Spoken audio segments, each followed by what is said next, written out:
Gopher news, PJ Fleck gave his Rhode Island preview, and he did say a few interesting things. Um, don't have an update on Darius Taylor. I think he's going to be out again. I just think that that's just going to be. I have a feeling it's going to be kind of like a Lindenberg situation like last He year, should sit out. We unfortunately. should not see him He until should Iowa. sit out. Even if he's You're healthy, right. I don't want to see him until Iowa. Like, just keep him I out at this agree. point. Um, he did think that going into the North Carolina game that the first team to 20 would win the game. Uh, he does think that the stat sheet was more balanced, or the stat sheet didn't really show how balanced that North Carolina was. Um, and he also had this to say. The first half, you're going to go down their that first driver at 0-0, and we score the field goal. I mean, you got to go in there and do something. And we go down there and get the ball tipped on first down. We run the ball for no gain. You run the ball again to be able to get maybe half that back, maybe not even half that back, maybe get inside the 5 and make a fourth down call. Because if you don't get the fourth down, that's fine. They got the ball inside the 5, and the defense is playing really good. So, there's all those different things that come into play. Okay. Fellas, Let me start with this. There is no chance that he is going for it on fourth down. If we run it and get inside the 5, maybe the inch line. Maybe he would have QB sneaked it if we got it down to the inch line on fourth and goal. But there is no way, with how conservative PJ's been in his past, there's nothing he's shown us that he would have gone for it in that situation, fourth and goal from the 3. He would have kicked it. He absolutely would have kicked it. So the BS meter it breaks. It's not even going on. It broke. He shattered the BS meter with that statement. But that's the first thing. My second thing I wanted to bring up after that, and again, if it wasn't obvious, he's talking about that first possession inside the red zone, which was the first doinked field goal off the upright. So no points came out of this drive. Second thing I want to get to, if he really believed that 20 points is going to be what it took, first one to 20 wins, you have a 3rd and 9 to get 6 of those 20 points right there in one play. And you ran it on 3rd and 9? Like that, the percentages do not work out at all for that logic to decide to run it there. And the third thing is, in the immediate presser, he talked about how they came out, they added the extra DB out on the field, so he thought, it wasn't just to catch them off guard. They were in pass defense, we were going to run the ball. Okay, so now if you're playing the Gophers and it's 3rd and goal from like anywhere outside the 5, just bring an extra D back and we're going to run the football. You'll know what we'll do. That's what you're just projecting out to other teams right there.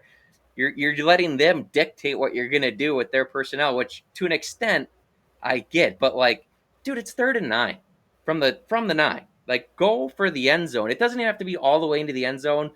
Let Daniel Jackson catch it short and try and make something in. If he's doubled, maybe you have a one-on-one somewhere else.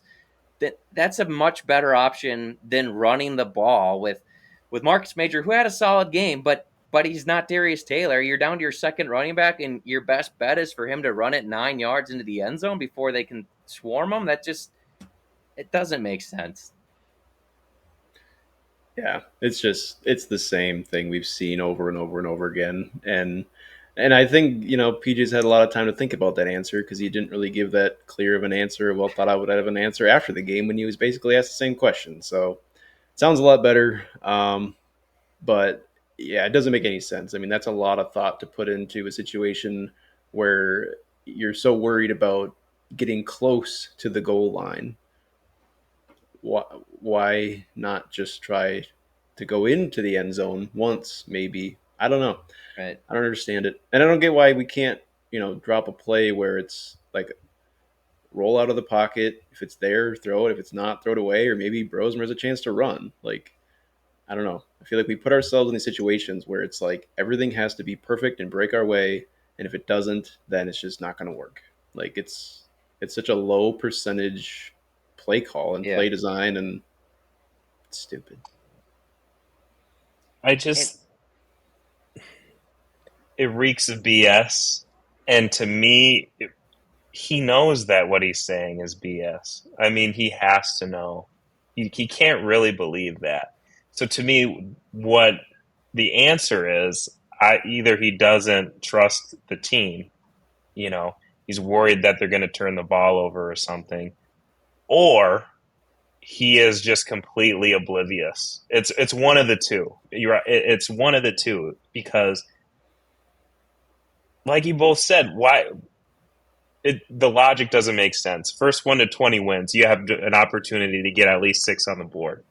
You opt to try and get 3. That's just a given. You are okay with getting 3 there. You didn't Yeah. want Well, 6. You were content with getting 3. If we ran a 9-yard touchdown, icing on the cake. But you didn't yeah. do that. So I Well, feel and like that you just don't trust your team, and that's to go okay. with that But point, to go with that point though, we weren't moving the ball great in that first half. I mean, we only got down there because Justin Wally's pick, right? Or for the right. most part. Actually, did Wally's pick come after that? I think Wally's pick did come after that. But yes, Cole is correct. Spencer just needed to catch the ball in the end zone in the second to last drive. He absolutely plagued by drops. I need one of the receiver play this weekend and show me something. You're absolutely right. Receiver number 2 is an issue right now. That needs to get cleaned up. But back to this first missed field goal doink where we settled for basically running and kicking 3. We weren't moving the ball consistently down the field to begin with. Like, how many more opportunities do you think you're going to get a shot at the end zone from this close? Like, not a lot. I mean, we did get a few more opportunities, but not much. So, yeah, it made zero sense. Sorry to cut you off, Trey. I just want to add that point in. No, I mean that's pretty much all I have to say. I don't buy it, and I feel like he doesn't either because it just doesn't make sense. And it's okay to just say I didn't feel like we were going to score. I wanted to protect the football. There's nothing wrong with saying that. I just don't know why he doesn't, unless he truly believes that, unless he really is oblivious to it, I guess. You're allowed to take more than one shot into the end zone, into the yes. Please do. Yep. Outing is right. He's completely right. Max, you said it in our group message today.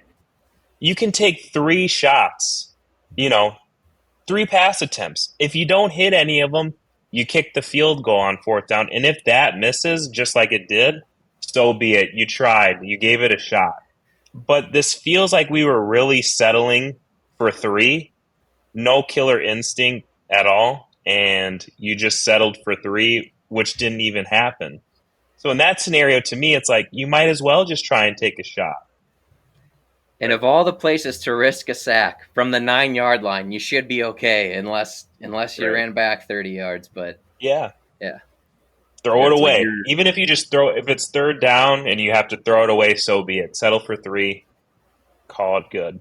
But it's like we just minimize our own, like, the ceiling of the best case scenario just gets minimized when we do that. Like, it just felt like the best case scenario was 3 points, which is ridiculous from the 9. Right. Well, from the 9-yard line on 1st down, even.